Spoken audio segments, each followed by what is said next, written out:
কেন করলে এমন? কেন কেড়ে নিলে আমার থেকে আমার ছেলে? ও হ্যালো, সরি, রং নাম্বার বলেই কেটে দিল। পরে বেশ কয়েকবার ফোন দিয়েছিল, কেউ ফোন রিসিভ করেনি। পরের দিন জিসান সিলেটের উদ্দেশ্যে বেরিয়ে পড়ে। ফ্লাইটে চলে আসলো, তাই তেমন সময় লাগেনি। সকাল 10টার সময় জিসান দাঁড়িয়ে আছে নূরজাহানের বাড়ির দরজার সামনে। কলিং বেল চাপ দিলে নূরজাহান বেগম এসে দরজা খুলে দিলেন। জিসানকে দেখে ঘাবড়ে গিয়েছেন। ভেতরে আসুন। জিসান বাসের ভেতরে গেলে নূরজাহান বসতে দিয়ে পানি নিয়ে আসলেন। বলো, কি খাবে? তুমি ভালো করেই জানো আমি এখানে কেন এসেছি, তাই বলছি প্লিজ ফালতু কথা বন্ধ করো। আগে বলো আমার নীল কোথায়? সরি, ঠিক বুঝলাম না। আপনার নীল মানে? আপনি নীলকে কোথায় পেলেন? তুমি জানো না নীল আমার কে? নীল আমার ছেলে ছিল, বাট এখন আর নেই। এখন নীল আমার ছেলে। তোমার কি লাগবে বলো, আর চলে যাও। আমার নীলকে লাগবে, দিয়ে দাও, চলে যাব। আপনার মাথায় কি কোনো কমন সেন্স নেই?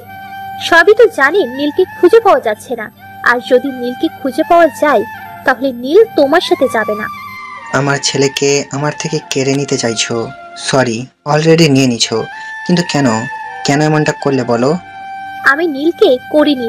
মৃত্যুর আগে নীলের মা আমার কাছে নীলকে রেখে গিয়েছে। তোমাদের কারোর ছায়া যেন নীলের উপর না পড়ে। কলিজার টুকরা বান্ধবীকে তো হারিয়ে ফেলেছি, কিন্তু ও রেখে যাওয়া সম্পদ নীলকে হারাতে চাই না, তাই নিয়ে এসেছি।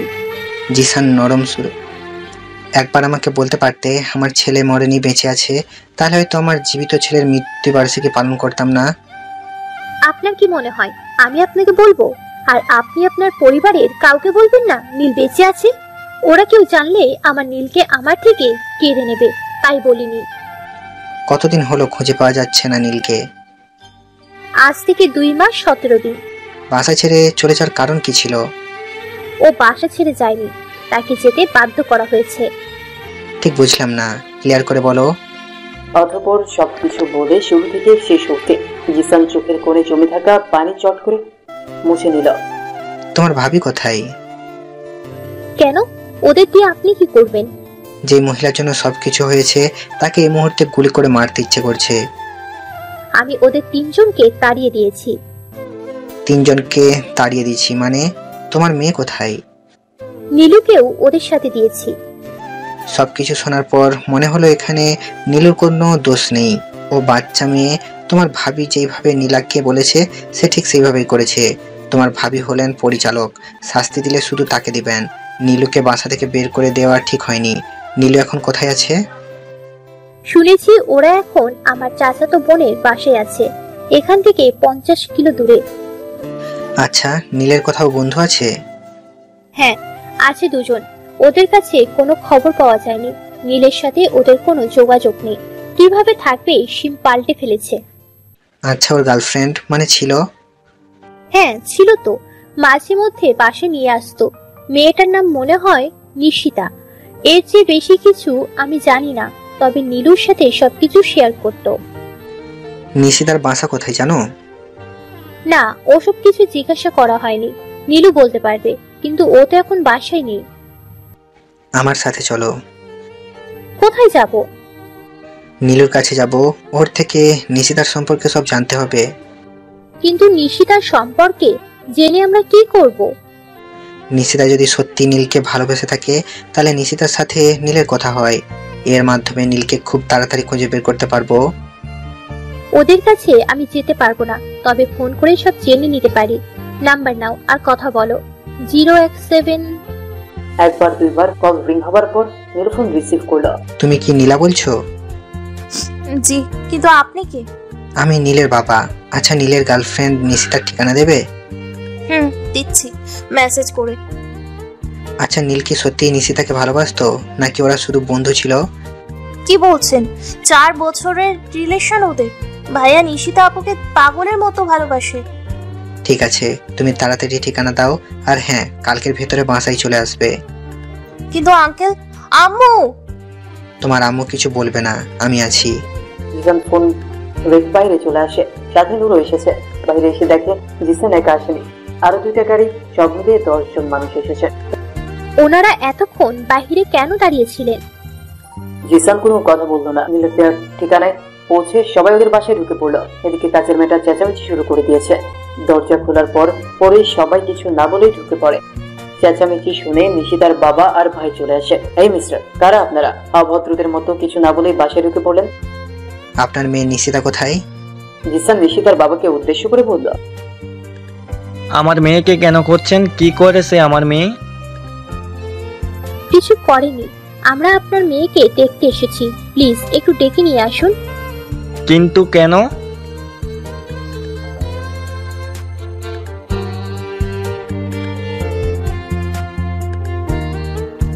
কেউ টাকা লাগেনি। তার আগে নিশিতা বাহিরে চলে আসে। জিসান নিশিতার কাছে গিয়ে, নীলের সাথে কথা হয় তোমার? কে নীল? আমি কোনো নীলকে চিনি না। দেখো, মিথ্যে বলো না, আমি জানি তোমরা একে অপরকে ভালোবাসো।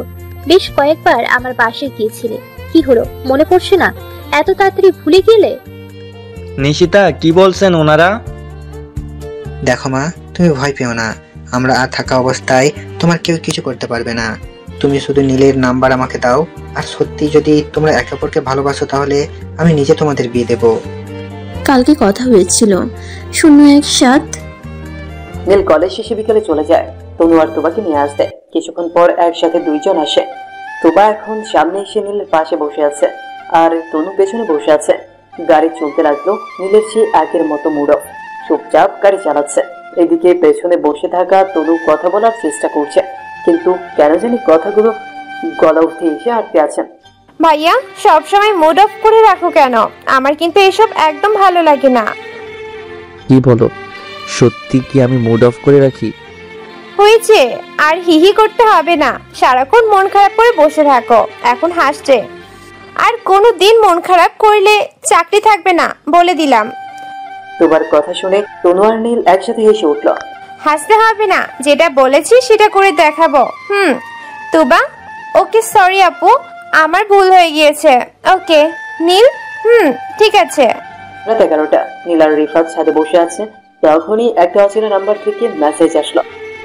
জেগে আছো? থাকলে রিপ্লাই দিও। নীল কয়েক মিনিট চিন্তা করে কল দিল। কে আপনি? ঠিক চিনলাম না। কল দাও বলছি। নীল কল দিলে ফোন রিসিভ হয়। হ্যালো, কে বলছেন? ও পাশে কোনো উত্তর নেই, চুপ করে আছে। হ্যালো হ্যালো, কথা বলুন, না হলে ফোন রাখছি। জি বলুন। আমি কি বলবো? মেসেজ তো আপনি করলেন, আবার বললেন ফোন দিতে। ঘুম আসছিল না তাই কল দিলাম। কি করছো? নীলের কণ্ঠ চেনা চেনা লাগছে।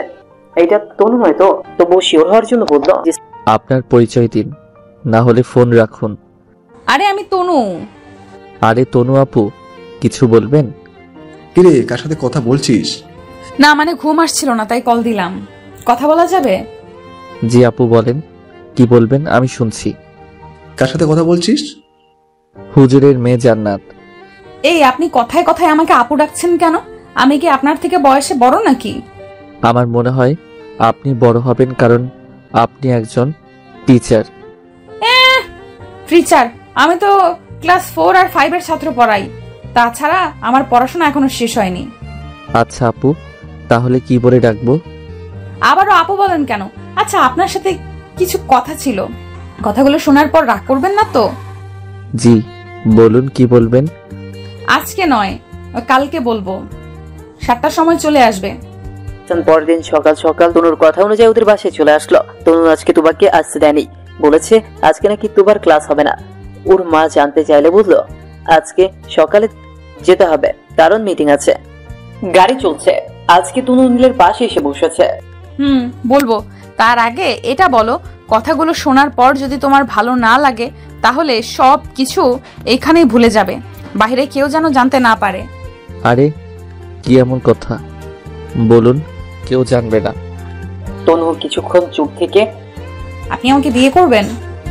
তনুর এমন কথা শোনার পর নীল হা করে তাকিয়ে আছে তনুর দিকে। তনু আবারও বলতে শুরু করলো, আমি প্রেম ভালোবাসায় বিশ্বাসী নই। আপনাকে আমার ভালো লাগে, জানি এটা পাপ, তবুও আমি এই পাপ করতে যাচ্ছি, কারণ সত্যি আমি আপনাকে মনে মনে ভালোবেসে ফেলেছি। আপনি কি আমাকে আপনার করে নেবেন? আপনি কি আমাকে আপনার করে নেবেন? তনু কথাগুলো বলে নীলের মুখের দিকে তাকিয়ে আছে। নীল সামনে তাকিয়ে গাড়ি চালাচ্ছে। তনুর বলা কথাগুলো নীলের হজম হচ্ছে না, তাই চুপচাপ বসে আছে। কি হলো? কোনো কথা বলছেন না কেন? কিছু একটা বলুন। কি বলবো আপু, আমার কিছু বলার নেই। আমি আপনাকে বিয়ে করতে পারবো না। কিন্তু কেন? কারণ জানতে পারি? নাকি নিশিতাকে ভুলতে পারছো না? কথা সেটা নয়, আমি আপনাকে ভালোবাসার চোখে কখনো দেখিনি। আমি জানি তুমি অসম্ভব ভালো একটা ছেলে, তবুও আমার তোমাকে ভালো লাগে।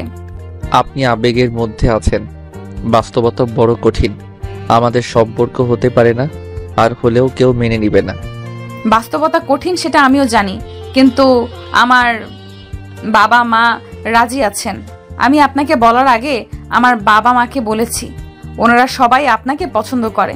শুধু আপনার মতামত জানতে চাইছি। আমি ওনাদের মিথ্যা বলেছি, আপনিও আমাকে ভালোবাসেন। আমি পারবো না আপু, সরি। আপনার সমস্যাটা কোথায় সেটা বলবেন, নাকি আমি দেখতে খারাপ? আমি হয়তো আপনার চেহারা দেখতে পারিনি, কিন্তু আপনার মন অনেক সুন্দর। আপনার বাবা জানেন আমার ফ্যামিলি আছে। আসল সত্যটা কেউ জানে না। জানার পর হয়তো আপনার বাবা আমাকে গুলি করে মারবে। আমি অনাথ, আমার বাবা মা এই পৃথিবীতে, আমি অনাথ। আমার বাবা মার পৃথিবীতে কেউ নেই। একজন ভদ্র মহিলা আমাকে সন্তানের পরিচয় বড় করেছিলেন, তারও কিছুদিন আগে ও লাগি মেরে বের করে দিছে। এখন আপনি বলুন, আমি বিয়ে করে আপনাকে কোথায় রাখবো?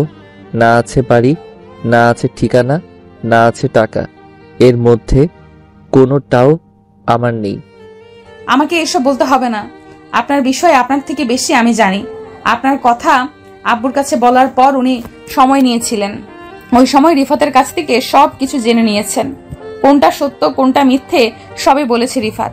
তাই তো আব্বু আপনাকে পছন্দ করেছে, কারণ আমাদের কোনো ভাই নেই। আব্বুও চায় বিয়ের পর আমরা দুই বোন আম্মু আব্বুর কাছেই থাকি, কিন্তু এই যুগে এমন ছেলে কোথায় পাবেন? তাই তো আপনাকে বেছে নিয়েছেন। তবু আমি পারবো না, আমি ঘর জামাই হয়ে থাকতে পারবো না।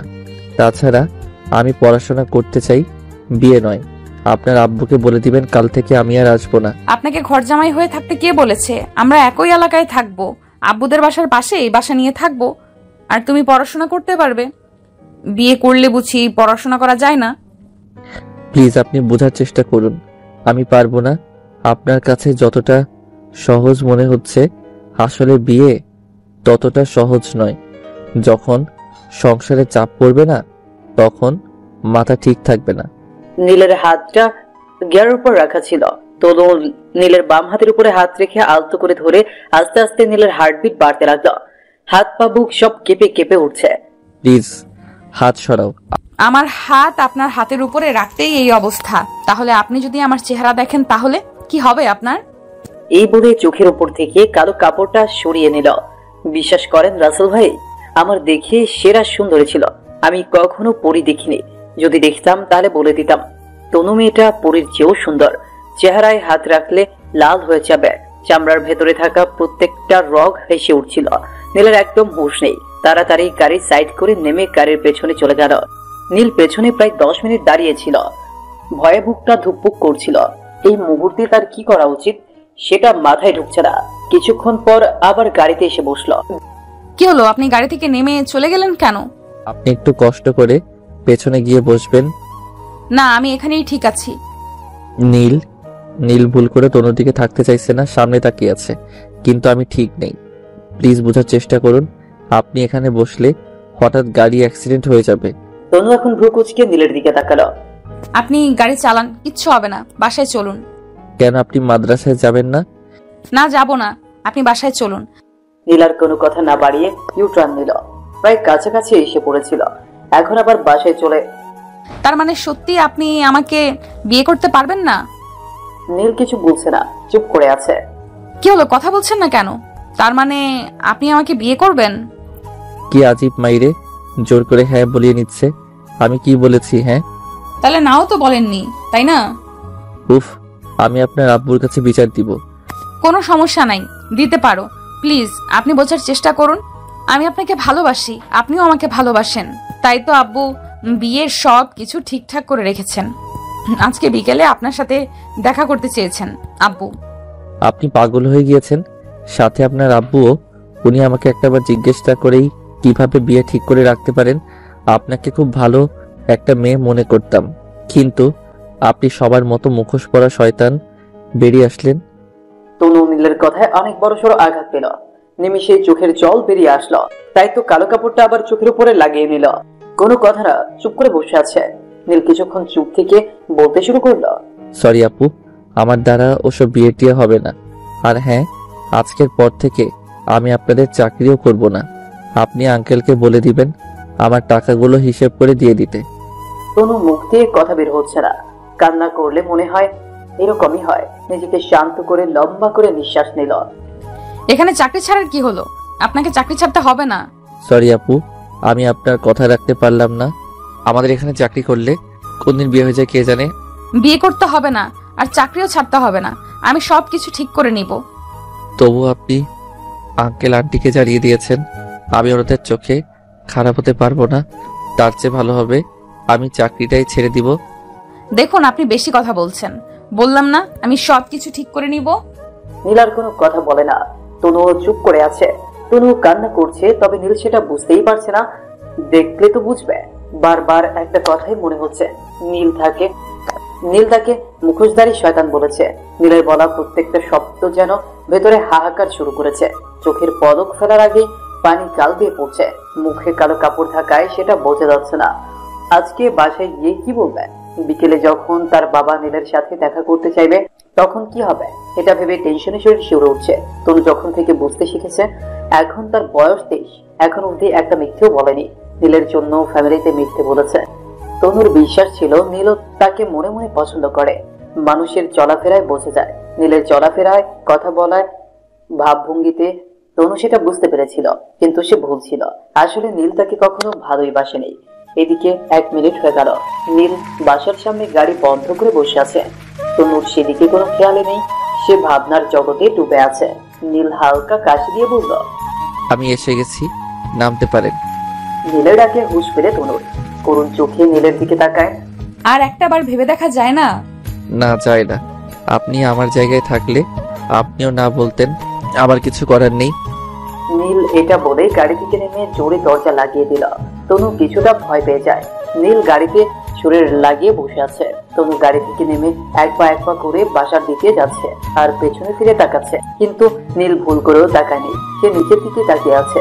তবে সে খুব ভালো করেই বুঝতে পারছে তনু তার দিকে তাকাচ্ছে। রাতে নীল আর রিফাত রুমে বসে আড্ডা দিচ্ছে। নীল সবকিছু ভুলেই গিয়েছে, যেন কিছুই হয়নি। এদিকে রিফাত হঠাৎ করেই বলে দিল, কিরে, আজকে শ্বশুরের সাথে কি কথা হলো? নীল ব্রু কুচকে রিফাতের দিকে তাকায়। কিসের শ্বশুর? বুঝলাম না তোর কথা। তোর শ্বশুর জানাতের আব্বু আজকে তোর সাথে দেখা করতে এসেছিলেন বিকেলে। তখন তুই বাসায় ছিলি না, তুই তখন বাইরে ছিলি। পরে ওনাকে ফোন দিয়েছিলাম তোর সাথে দেখা হয়েছে কিনা। উনি বললেন হ্যাঁ হয়েছে। আরে কি বলছিস ভাই, ফাইজলামি বন্ধ কর। আমি কাউকে বিয়ে করতে পারবো না, সেটা তুই জানিস খুব ভালো করে। কি বলছিস মামা? তনুর মতো একটা মেয়েকে পেয়েও তুই বিয়ে করতে চাইছিস না? তার মানে তোর মতো কপাল পরা পৃথিবীতে দ্বিতীয় কেউ নেই। তুই জানিস এই যুগে এরকম মেয়ে পাওয়া কতটা ভাগ্যের ব্যাপার? আমাকে বললে তো আমি চোখ বন্ধ করে বিয়ে করে নিতাম। বয়স হয়নি, তাতে কি হয়েছে? তাহলে তুই করে নে ভাই, আমাকে কেন প্যারা দিচ্ছিস? তনু তো আমাকে নয়, তোকে বিয়ে করতে চায়। তুই চুপ করবি? লাইট অফ কর, আমি ঘুমাবো। নীল চোখ বন্ধ করে শুয়ে পড়ে। রিফাত আর কথা না বাড়িয়ে লাইট অফ করে ঘুমিয়ে পড়ে। নীল চোখ বন্ধ করে এপাশ ওপাশ করছে, কিন্তু কিছুতেই ঘুম আসছে না। বারবার তনুর চেহারা ওর সামনে চলে আসছে। তনু সকাল থেকে রুমের দরজা বন্ধ করে বসে আছে, এখনো কিছু খায়নি। তনুর বাবা তনুকে দরজা খুলতে ডাকছেন, কিন্তু তনু কিছুতেই খুলবে না। আচ্ছা, আমরা কি করলাম? খাবারও তো কোনো দোষ করেনি, তাহলে তুই না খেয়ে আছিস কেন? রাগ করলি নীলের সাথে, তাহলে সেই রাগ আমাদের উপরে ঢালার কি দরকার? নীলের কপাল খারাপ, তোর মতন একটা মেয়েকে দূরে সরিয়ে দিয়েছে। নীল যদি তোকে সত্যি ভালোবাসতো তাহলে বিয়ের কথা শুনে পিছনে যেত না। প্লিজ আম্মু, শুধু শুধু আজ এটা কথাবার্তা বলো না। আমি কারোর উপরে রাগ করিনি। যাও, আমাকে ডিস্টার্ব করো না রুমের ভেতর থেকে। তুই চিন্তা করিস না, ভাত খেয়ে নে, না হলে শরীর খারাপ করবে। আমি নীলের সাথে কথা বলছি, তোদের মতো কি হয়েছে সেটা আমি সমাধান করে দিচ্ছি। তুই শুধু কালকে সকাল পর্যন্ত অপেক্ষা কর। বুঝলাম না তোমরা কি শুরু করেছো। বললাম না আমাদের মধ্যে কিছু হয়নি, তাহলে কেন প্যারা দিচ্ছ? তনু কিভাবে বলবে? একটা মিথ্যাকে লুকাতে হাজারটা মিথ্যে বলতে হচ্ছে তনুকে। সবাই জানে একজন আরেকজনকে ভালোবাসে। নীল বলেছে এখন বিয়ে করতে পারবে না। তাই সব ঝামেলা। এটাই বলেছে। জিসান নাম্বার পেয়ে সাথে সাথে কল দিল নীলের ফোনে, কিন্তু কেউই রিসিভ করেনি। পরে আবারও কল দিল, এইভাবে বেশ কয়েকবার কল দিল, কিন্তু কেউই কল রিসিভ করেনি। আমার মনে হয় নীলের হাতের কাছে ফোন নেই, তাই রিসিভ করছে না। একটু পরে কল দাও। আচ্ছা আপনি কে? আপনাকে তো চিনতে পারলাম না। আমি তোমার শ্বশুর, নীলের বাবা। ওই কে আপনারা? সেই কখন থেকে বাসায় ডেকে উল্টাপাল্টা কথা বলছেন। আমার বোনের বিয়ে ঠিক হয়ে গিয়েছে আর আপনি এসে বলছেন আপনার ছেলে আমার বোনকে ভালোবাসে। কি শুরু করেছেন? এই কথা যদি ওর শ্বশুর বাড়ির কেউ জানে তাহলে বিয়ে ভেঙে দিবে। তাহলে ভেঙে দাও বিয়ে। তোমার বোনের বিয়ে আমার ছেলের সাথে হবে। ওই মিয়া, বললেই হলো নাকি? আমাদের মান ইজ্জত বলে কিছু আছে। বিয়ের কার্ড অলরেডি ছাপা হয়ে গেছে। এদিকে নিশিতা দর্শকদের মতো মধ্যখানে দাঁড়িয়ে আছে। তো কি হয়েছে? আমরা কার্ডে টাকা দিয়ে দিব, জিসানের সেক্রেটারির। আপনি আমাদের টাকার গরম দেখাচ্ছেন? আপনার মতো বড় লোকদের দিনে 4-5 বার কদম তুলিতে বেচা কেনা করতে পারবো আমি। তাহলে আপনি আমার স্যারের সিমেন্ট ফ্যাক্টরি কিনে দেখান। স্যারকে কিনতে হবে না। যদি কিনতে পারো তাহলে আমরা চলে যাব। শান্ত, কি বলছিস সব? এটা আমাদের ছেলের শ্বশুর বাড়ি, বেয়াদবি করা যাবে না। শান্তর হয়ে আমি ক্ষমা চাইছি, আপনারা মাইন্ড করবেন না। শুধু সিমেন্ট কেন, ওনার যা আছে বল, আমি কিনে নিব। মেঘি মেহানা গ্রুপ। কোন মেঘনা? ফ্রেশ চিনো? রানা এবার চুপ করে গেল। নিশিতার বিশ্বাস হচ্ছে না জিসানের বাবার এত টাকা পয়সা। তাহলে নীলু কি আমাকে মিথ্যে বলল? নিশিতা এইসব ভাবছে। দেখুন, আমি চাইলে জোর করে হলেও আপনার মেয়েকে আমার ছেলের জন্য তুলে নিতে পারবো, কিন্তু আমি সেটা করব না। আমিও ভালোবেসে বিয়ে করেছি, তাই ভালোবাসার মর্ম বুঝি। আমার ভালোবাসা আমার বাবা মেনে নেননি, তাই পালিয়ে বিয়ে করেছি। যাকে সে অনেক কথা। আমি চাই না আমার ছেলেও পালিয়ে বিয়ে করুক। ভালো হয় আপনারা রাজি হয়ে যান, আমরা ধুমধাম করে ওদের বিয়ে দেব। বুঝিয়ে বললে সবাই রাজি হয়ে যায়। বাসায় কবে এসেছো? নিশাদ মনে মনে অনেক খুশি। নীল পরের দিন সকালে ওদের বাসায় যায়। অনেক ভেবে চিন্তে দেখলো এখন চাকরি ছেড়ে দিলে অনেক বড় ঝামেলা হয়ে যাবে। সামনের মাসে টাকার দরকার। বেশ কিছুক্ষণ বাইরে দাঁড়িয়ে আছে নীল। এখনো বাসা থেকে কেউই বের হয়ে আসছে না। দরজায় নক করলো। আন্টি, তুবা কোথায়? দেরি হচ্ছে তো। ওরা কেউ আজকে যাবে না, তুমি বরং কালকে এসো। কেন আন্টি, কোনো সমস্যা হয়েছে? আন্টি তখন বড় বড় চোখ দিয়ে তাকালেন নীলের দিকে। সব সমস্যা বাড়িয়ে বলছে কোনো সমস্যা? এখন কিছু বলাও যাবে না, মেয়ের জামাই বলে কথা। না হলে বেশ কয়েকটা কথা শুনিয়ে দিতেন। না বাবা, তেমন কোনো সমস্যা নয়। তনুর শরীর খারাপ, তাই যাবে না। তখনই তুবা আসলো দরজার সামনে। নীল ভাইয়া, তুমি এসেছো? তোমরা নাকি আজকে যাবে না? না, এদিকে আসো, তোমার সাথে কথা আছে। তুমি কালকে পড়াতে আসোনি কেন? আন্টি তখন ভেতরে চলে গেলেন আর তুবা নীলকে বাইরে নিয়ে আসলো।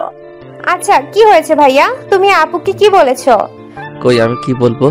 কেন, কি হয়েছে তোমার আপুর? মিথ্যে বলো কেন? তুমি বলনি আপুকে বিয়ে করতে পারবে না?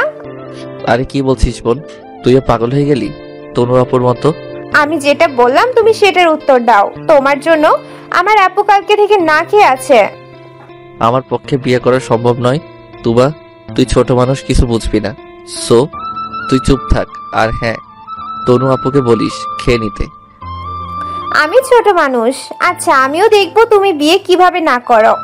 তুবা হন হন করতে করতে চলে গেল। এদিকে নীল বাসায় চলে আসে আর তুবা রুমে গিয়ে মামাতো ভাই শাওনকে ফোন দিয়ে সবকিছু খুলে বলে। বিকেলে নীল আর রিফাত বাসার সামনে টং দোকানে বসে চা খাচ্ছে। তখনই হামলা শুরু হয়ে গেল। শাওন সহ 8 জন 4টা বাইক নিয়ে এসেছে, হাতে লাঠি। এই নীল, এদিকে আয়। হ্যালো, কে? কারণ শাওন ওদের কলেজে পড়ে, সিনিয়র, বখাটে ছেলে। কি হলো তোর আসতে এতক্ষণ লাগে এইদিকে? নীল সামনে গিয়ে দাঁড়িয়ে আছে। কিছু বলবেন? তুই এইগুলা কি শুরু করছিস ভাই? আমি আবার কি করলাম শাওন ভাই? আমি আপনার কথা বুঝতে পারছি না। এই বেটা, তুই আমার কথা বুঝিস না? এতদিন তনুর সাথে রিলেশন করে এখন বিয়ের কথা বলতে মানা করে দিলি। সরি ভাই, আপনার কোথাও ভুল হচ্ছে। তনু আপুর সাথে রিলেশনে যাইনি। এই দেখ, মিথ্যে শুনলে আমার মাথা কাজ করে না। সেদিন মার্কেটে তোর জন্য কাপড় কিনেছে, ঘড়ি কিনেছে। ফুপু জিজ্ঞেস করলে বলেছিল শাওন ভাইয়ের জন্য কিনেছি। ওমা, পরে আমাকে না দিয়ে তোকে দিয়েছিল। সেদিন বুঝতে পেরেছিলাম তোদের মধ্যে কিছু চলছে। আজকে সেটা তুবা ক্লিয়ার করে দিল। আরে ভাই, আপনি ভুল ভাবছেন। আমি এই চুপ, আর একটাও মিথ্যে বলবি না। সোনাই মরি থাকতে হইলে আগামী 3 দিনের ভেতরে তোকে তনুকে বিয়ে করতে হবে। নাহলে গুম করে ফেলবো তোকে। শাওন কোমরে থাকা বন্দুক দেখিয়ে দিল, সাথে সাথেই নীলের গলা শুকিয়ে কাঠ হয়ে গেল। ভাই, আপনি আমাকে এইভাবে বলতে পারেন না। নীল ভয়ে বেচারা শেষ হয়ে যাচ্ছে। এই চুপ, আমি কিভাবে বলতে পারবো সেটা কি তোর কাছ থেকে শুনবো? ভালোই ভালো বিয়েতে রাজি হয়ে যা, না হলে আমার পিস্তলের 2টা ক্যাপসুল তোর মাথায় গিটার বাজাবে। তখনই নীলের ফোনে কল আসে। নীল বেচারা ভয় পেয়ে চুপসে আছে। এদিকে ফোনের রিংটোনের কারণে শাওনের কানে সমস্যা হচ্ছে। এই বেটা, ফোন ধরিস না কেন? জি। শাওন ধমক দিয়ে নীল ধমক শুনে ফোন রিসিভ করে। ওপাশ থেকে নূরজাহান বেগম হো হো করে কেঁদে দিলেন। নীলের বুঝতে অসুবিধা হয়নি এরা তার আম্মু। আম্মু কি হয়েছে, তোমার কাঁদছো কেন? নীলও কান্না করে দিল। আমাকে ক্ষমা করে দিস বাবা, আমি তোকে বুঝতে পারিনি, সত্যিটা না জেনেই।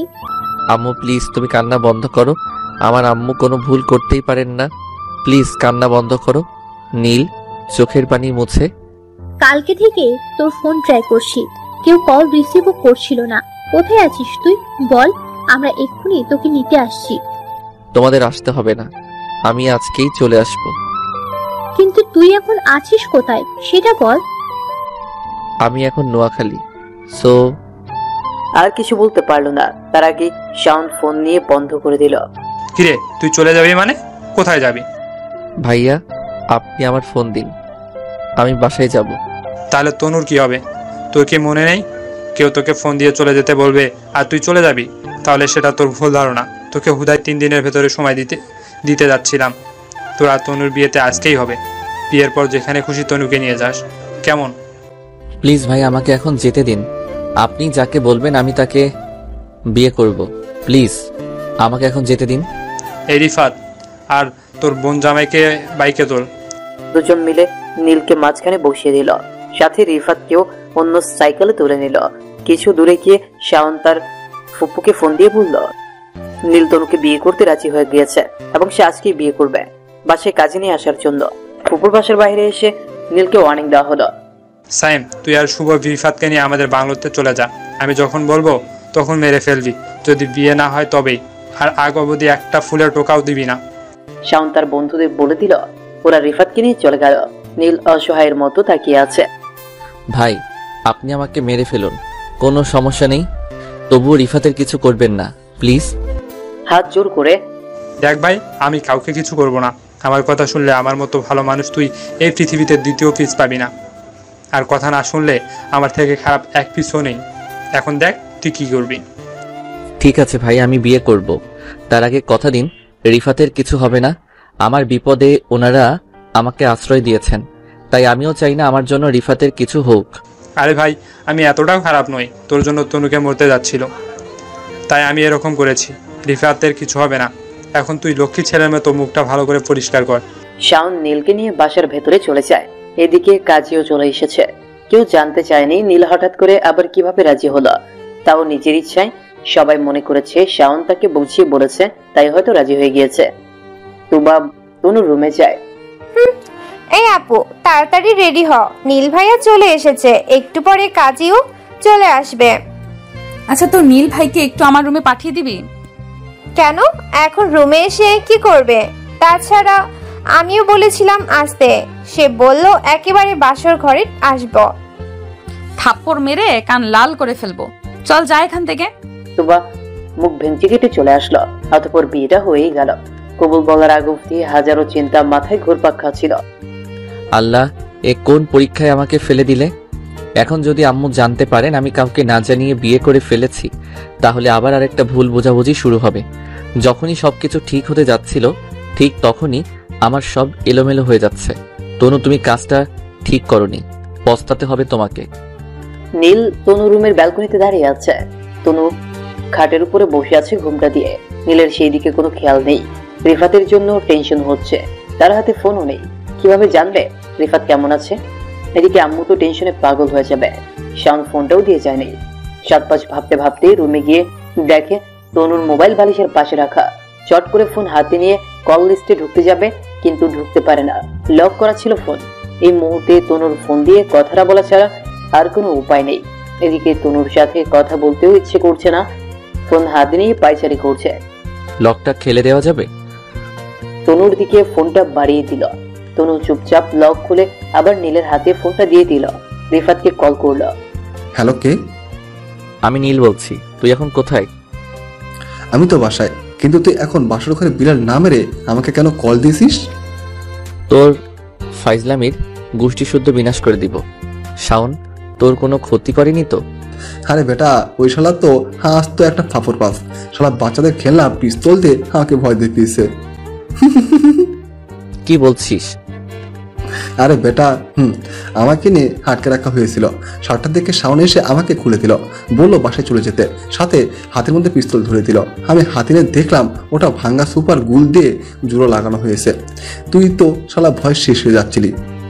রিফাতের কথা শুনে হাসতে হাসতে লুটিয়ে পড়ে। এই আর হাসতে হবে না, যা বিড়াল মার। নীল। রিফাত টুট টুট টুট ফোন কেটে দিল। নীল এবার আম্মুকে কল দিতে যাবে, কিন্তু দিতে পারে না। যে নাম্বার থেকে কল এসেছিল ওই নাম্বার নীলের মনে পড়ছে না, তাই নিচের ফোনে কল দিল নাম্বার আনার জন্য, কিন্তু শাওন ফোনটা রিসিভ করছে না। বেশ কয়েকটা দেবার পরেও যখন ফোন তুলছিল না, তখন বিরক্তি নিয়ে তনুর ফোনটা খাটের উপর ছুঁড়ে মারে। এতে ফোনের তো কিছু হয়নি, তবে তনুর হাতে গিয়ে পড়ে। তনু উফ বলে শব্দ করে। নীল সেটা দেখেও না দেখার মতো করে থাকে। এদিকে হঠাৎ করে কথা বলতে বলতে ফোন কেটে বন্ধ হয়ে যাওয়াটা স্বাভাবিকভাবে নিতে পারেনি নূরজাহান ও জিসান, তাই তারাও নোয়াখালীর দিকে বেরিয়ে পড়লেন। ঢাকায় চলে এসেছেন, এখন কালকে সকালে যাবেন নোয়াখালী। জিসান অবশ্য নীলের নাম্বারটা পুলিশের কাছে দিয়ে রেখেছে। রাত অনেক হয়েছে, ঘুমাবেন না? নীল ব্যালকনিতে দাঁড়িয়ে আছে। হঠাৎ তনু এই কথাটা বলে উঠল। পেছনে তাকিয়ে দেখলো তনু দাঁড়িয়ে আছে মাথায় ঘুমটা দিয়ে। না, আমি ঘুমাবো না, আপনি ঘুমান, আরামসে ঘুমান। এরকম ভাবে বলছো কেন? তো কিভাবে বলবো শুনি? আমার ঘুম হারাম করে এসে বলছেন ঘুমাবো না কেন? যাও ঘুমাও গিয়ে। তনু ধমক খেয়ে সোজা খাটে এসে বসে পড়ে। তনু কিছুই বুঝতে পারে না নীল হঠাৎ এরকম করছে কেন। মিনিট 5 পর নীল একটা বালিশ নিয়ে মিনিট 5 মধ্যে নীল বিছানা থেকে একটা বালিশ নিয়ে সোফায় শুয়ে পড়ে। তনু পাশে এসে দাঁড়িয়ে আছে। নীল চোখ বন্ধ করে ঘুমানোর চেষ্টা করছে, কিন্তু কিছুতেই ঘুম আসছে না। বারবার মায়ের কথা মনে পড়ছে। সবকিছু তো ঠিক হতে যাচ্ছিল, মাঝখানে এই আপদটা এসে সব গোলমাল করে দিল। চোখ খুলে দেখে তনু এখনো দাঁড়িয়ে আছে। নীলের মাথা খারাপ হয়ে যায়। কি সমস্যা আপনার? আপনার না ঘুম পাচ্ছিল, তাহলে না ঘুমিয়ে এখানে দাঁড়িয়ে আছেন কেন? কিভাবে ঘুমাবো? আপনি তো এখানে শুয়ে আছেন। আপনার মনে আছে আজকে আমাদের বাসর রাত? খাটে চলুন। বুঝলাম না, কিসের বাসর রাত? আমি তো এই বিয়ে মানি না। আমাকে জোর করে এই বিয়েতে রাজি করানো হয়েছে। আপনার লজ্জা করলো না নিজের থেকে 3 বছরের ছোট একটা ছেলেকে বিয়ে করতে? আপনি না নিজের ইচ্ছেতেই আমাকে বিয়ে করতে রাজি হয়েছিলেন, তাহলে এখন কেন বলছেন আপনাকে জোর করা হয়েছে? বিশ্বাস না হলে আপনার ভাই শাওনকে জিজ্ঞেস করে দেখুন, সত্য মিথ্যে প্রমাণ হয়ে যাবে। দেখুন, এই বিষয়ে আমি কিছুই জানতাম না। আর জানার দরকারও নেই, আমাকে পেয়ে গেছেন তো, ব্যাস তাতেই হলো। আপনি খুশি থাকলেই চলবে। এখন চুপচাপ গিয়ে ঘুমান। তনু আর একটাও কথা বলেনি, চুপ করে শুয়ে পড়ে। কিন্তু ঘুম আসছে না। নীল চোখ বন্ধ করতেই তনুর চেহারাটা সামনে ভেসে উঠল। একটা পরী এসে নীলের সামনে দাঁড়িয়ে আছে। নীলের খুব ভালো লাগছে দেখতে, আবার ভয়ও করছে। কখন গলা চেপে ধরে। নিজেকে শান্ত স্বাভাবিক করার জন্য দোয়া পড়ে ঘুমানোর চেষ্টা করছে। এদিকে নোয়াখালীর পুলিশ নাম্বারের মাধ্যমে জানতে পারে এই মুহূর্তে নীলের মোবাইল সোনাইমুড়ি বাজারের দক্ষিণ দিকের 500 মিটার দূরের একটা বাসে আছে। পুলিশ রাতে গিয়ে বাসায় ঢুকে পড়ে। 1টা বাজে শাওনের রুমে বাহিরে 5 জন পুলিশ এসেছে। শাওনের মা বাবা কারণ জানতে চাইলে এই